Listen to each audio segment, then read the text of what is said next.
সড়ক ও সেতুমন্ত্রীর এক মন্তব্যের জেরে কিন্তু আমরা দেখছি রাজনৈতিক অঙ্গনে বেশ বিতর্কের জন্ম দিয়েছে এবং জামায়াতের আমির কিন্তু প্রশ্ন তুলেছেন যে সমঝোতার নামে চাঁদাকে বৈধতা দেয়া হচ্ছে কিনা এবং ট্রান্সপারেন্সি ইন্টারন্যাশনাল বাংলাদেশ টিআইবিও কিন্তু বলছে যে এটি কি আসলে যদি চাঁদাকে গ্রহণযোগ্যতা অন্য ভাষায় দেয়া হয় তাহলে ভবিষ্যতে অন্য খাতেও একই যুক্তি ব্যবহৃত হতে পারে। কিভাবে দেখছেন পুরো বিষয়টি? আমার কাছে মনে হয় খুব স্বাভাবিক, এর মধ্যে কোনো ব্যতিক্রম দেখছি না।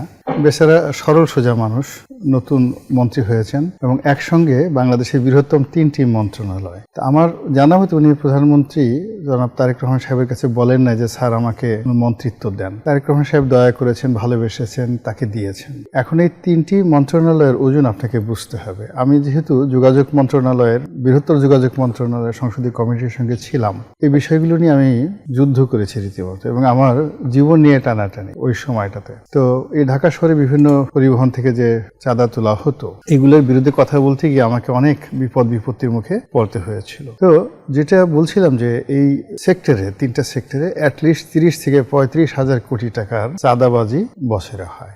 এখন রেল আছে, ওনার নৌ পরিবহনের মন্ত্রণালয়ের বিশাল, আপনি নৌ পরিবহন মন্ত্রণালয়ের সদরঘাট থেকে শুরু করে চট্টগ্রাম বন্দর থেকে শুরু করে আরো অনেক কিছু। এখানে যে কি পরিমাণ চাঁদাবাজি আছে আর এর সঙ্গে যে কত বড় সিন্ডিকেট রয়েছে, যেটা রবিউল সাহেবের মতো 1000 রবিউল সাহেব একত্র হয়েও কিন্তু কিছু করতে পারবেন না। তো তাকে এই মন্ত্রণালয়ে বসতে গিয়ে অনেকের সাথে সমঝোতা করতে হচ্ছে, অনেক কিছুকে বুঝতে গিয়ে তিনি হয়তো এই কথাটা যেভাবে বলা উচিত সেভাবে আসলে বলতে পারেননি।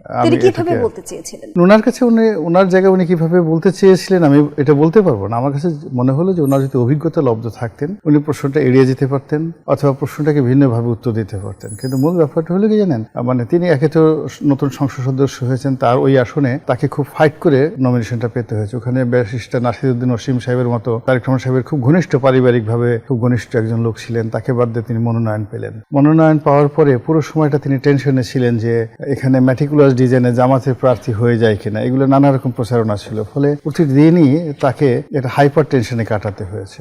আবার সেই হাইপার টেনশনের পর 3টি মন্ত্রণালয় একসঙ্গে পাওয়ার পরে তিনি এখন বুঝে উঠতে পারছেন না হোয়াট শুড ডু, মানে কি বলা উচিত। আর এই সময়ের মধ্যে আরো ঝামেলা হয়ে গেছে।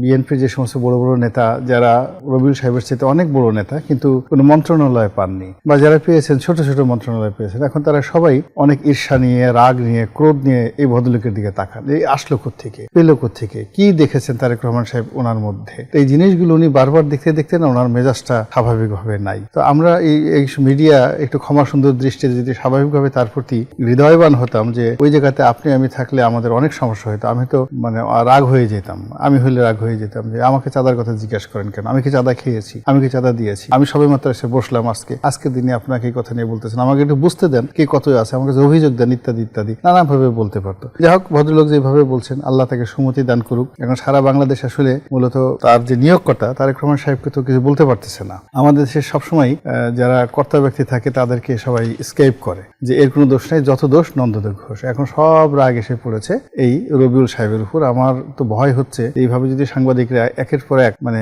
যাকে বলা হয় তার বিরুদ্ধে বিষোদ্গার করতে থাকেন, ভদ্রলোকের চাকরি নিয়ে টানাটানি লেগে যাবে, অথবা তিনি মেজাজ হারিয়ে ফেলবেন, মানে অথবা তার অনেক কিছু হতে পারে, এমনকি হার্ট অ্যাটাকও হতে পারে। এটা একটা যন্ত্রণার মধ্যে।